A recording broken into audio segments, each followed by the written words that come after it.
Hey guys, we're starting section 5.3. 5.3 is going to be on graphing polynomial functions. So right now you have been asked to graph a straight line, y equals mx plus b, and you have been asked to graph a parabola, y equals ax squared plus bx plus c.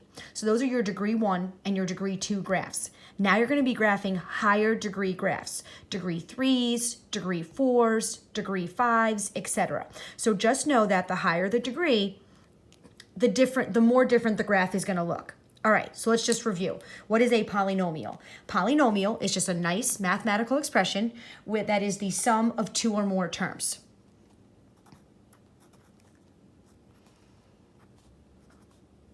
Hold on, my marker's not working. The sum of two or more terms. Well, remember, when we were starting polynomials, I told you that the graph of a polynomial is going to be a nice, smooth, continuous curve. So the graph of a line is considered to be the graph of a polynomial. It's a degree 1 polynomial graph. The graph of a parabola is the graph of a polynomial. It's the graph of a degree 2 polynomial. All right? It's a smooth, continuous curve. So it's going to have no breaks, no sharp corners, no sharp turns. It's a nice, smooth, continuous curve. All right, let me just explain something really quick. When they give you y equals 2x plus 3 is a polynomial equation in two variables, that means it's written as an equation in terms of x and y. X goes into the equation and y comes out. So we can plug a number in for x and get a number out for y and create ordered pairs xy and construct the graph of the equation. All right, well, now that we're in Algebra 2, they don't always use equations. They like to use functions. So that just means they take the y out and put f of x in its place. So just remember, y is equal to f of x. They mean the exact same thing, except when they use y, it's an equation. When they use f of x, it's a function. But you can always take f of x out and put a y in his place. All right, so this is now f of x equals 2x plus 3, and they call it a polynomial function. So x goes into the function, and then f of x, or y, comes out. It's an input-output machine. So we can plug a number in for x still, but now you get a number out for f of x, right? You get f of x out, but f of x, it's just y, guys. And then you can create ordered pairs that are called x, f of x. In higher level math, they don't use y anymore. They use f of x. But at the end of the day, f of x and y, they mean the exact same thing. They are what comes out of the equation, or they are what comes out of the function. All right, and we can use that to construct the graph. So notice, y is the output and f of x is the output. Therefore, y and f of x mean the exact same thing. So please don't let this notation scare you. They're just going to be calling these polynomial functions instead of polynomial equations. They're going to use f of x instead of y. But if that confuses you, cross the f of x out and put a y in its place.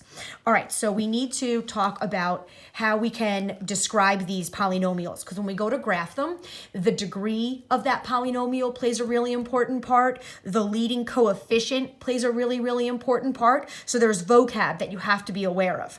All right, so I've given you all of these polynomial functions as examples.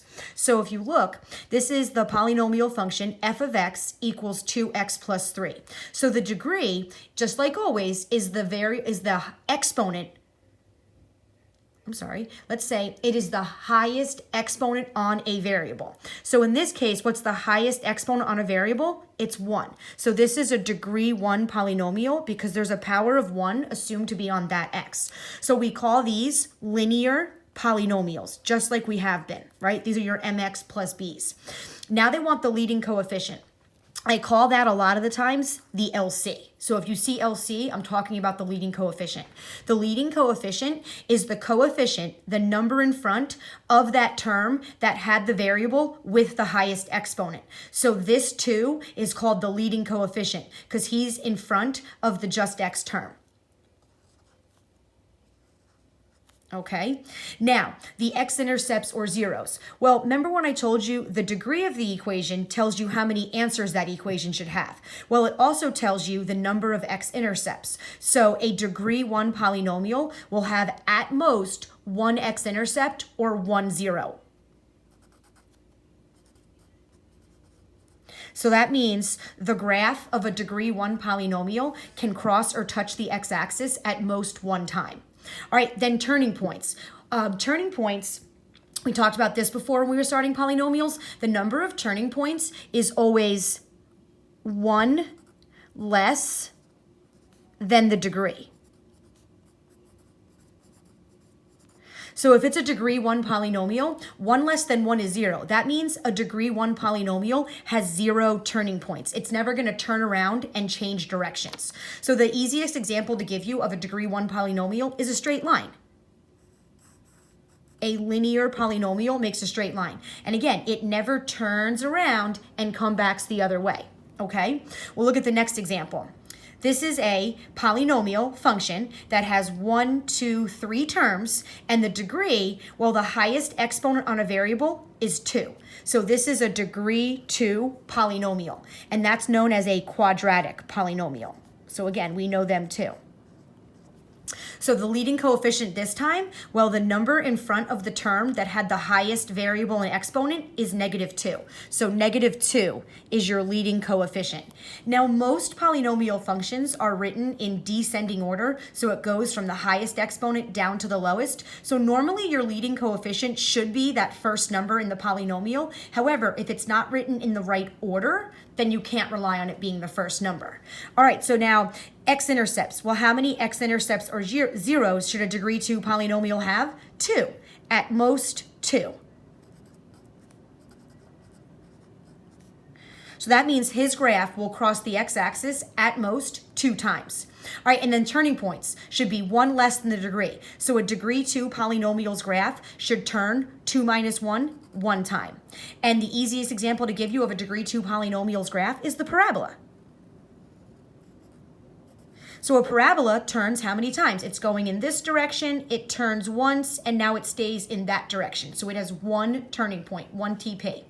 All right, look at this polynomial function. This is a polynomial function that is made up of 1, 2, 3, 4 terms, and it is a degree, what is the highest exponent on a variable? 3. Degree 3 polynomial. We call these ones cubics because you're cubing them. Don't worry too much about the names, all right? So now what is the leading coefficient? Well, the number in front of the term with the highest exponent and variable is 1. There's a 1 assumed to be in front of that x cubed term. So this has a leading coefficient of 1. Well, how many x-intercepts or zeros or answers or solutions should a degree 3 polynomial have? It should have the degree, at most 3.